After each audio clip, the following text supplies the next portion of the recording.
بسم اللہ الرحمن الرحیم۔ دوستو، آپ کی بھرپور فرمائش پر آج ہم آپ کے لیے پیش کرنے جا رہے ہیں عمران سیریز کا پارٹ ماں کا زونگا۔ لیکن آگے بڑھنے سے پہلے آپ لوگوں سے درخواست ہے کہ ہمارے اس چینل کو ضرور سبسکرائب کیجئے اور اپنے دوستوں کے ساتھ شیئر کیجئے تاکہ آنے والی ویڈیوز آپ کو بر وقت مل سکیں۔ سردی اپنے پورے شباب پر تھی۔ عموماً زندگی کی جوانیاں شام ہوتے ہی ختم ہو جاتی ہیں، لیکن عمرہ طبقے کی اصل زندگی شام ہی سے شروع ہوتی ہے۔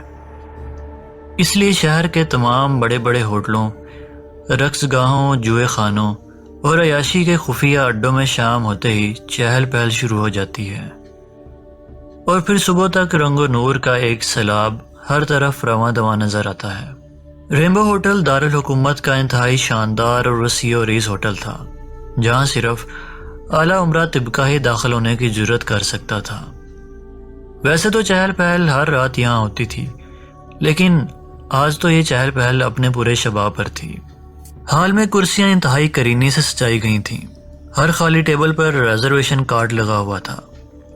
ہال کو اتنے خوبصورت طریقے سے سجایا گیا تھا کہ انسان دیکھتے کا دیکھتا ہی رہ جاتا۔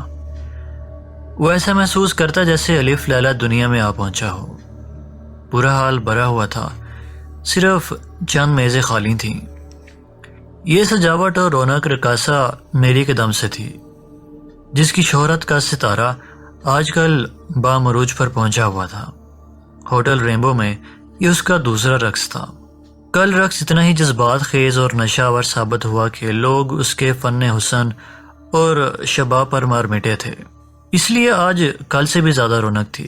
ابھی پروگرام شروع ہونے میں کافی دیر تھی، اس لیے تمام لوگ کافی اور شراب وغیرہ سے شغل کر رہے تھے۔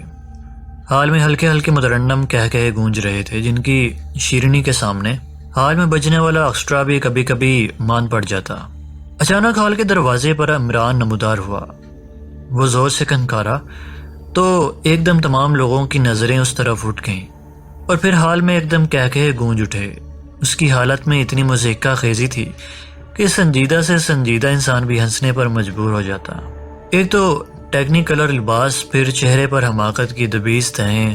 وہ حال کو اتنی حیرانگی سے دیکھ رہا تھا جیسے پتھر کے زمانے کا انسان ہو، اور یہ سب کچھ زندگی میں پہلی بار دیکھ رہا ہو۔ دیکھنے کا انداز ہی اتنا مضحکہ خیز تھا کہ لوگوں کو بے تحاشا ہنسنے پر مجبور کر دیتا۔ وہ غور سے ہر چیز کو دیکھتا، پہلے ایک آنکھ بند کر کے، پھر دوسری، اور پھر دونوں آنکھیں۔ جب دونوں آنکھوں سے کچھ نظر نہ آتا تو چہرے پر جھنجھلاہٹ طاری ہو جاتی۔ اسے وہاں اس طرح دیکھ کر ایک ویٹر ادب سے اس کی طرف بڑھا اور اس سے ریزرویشن کارڈ کے متعلق پوچھنے لگا۔ پہلے تو عمران نے اس کی طرف کوئی توجہ نہ دی۔ جب ویٹر زور سے بولا تو وہ ایسے اچھلا جیسے کسی سانپ نے اسے ڈس لیا ہو۔ وہ سنبھلتے سنبھلتے ویٹر کو اپنے ساتھ زمین پر لے آیا۔